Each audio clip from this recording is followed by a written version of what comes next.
ko sa kanya, sabi ko nga doon sa interview kanina sa akin, kung wala po akong lakad nung araw na yun, sasamahan ko talaga, no? Tapos, kung magpapakita siya, no? Pero nakita niyo yung grabing nervyos ngayon pa lang, no? Kaya I doubt kung haharapin niya yan, magtatago yan, gagawa ng paraan yan para.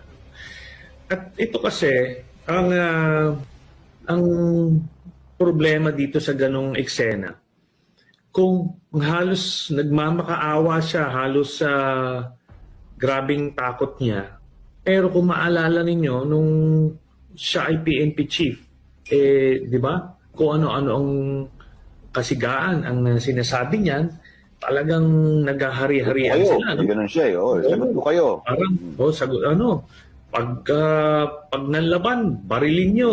Pagka ayaw lumaban, palabanin nyo. Ganun yung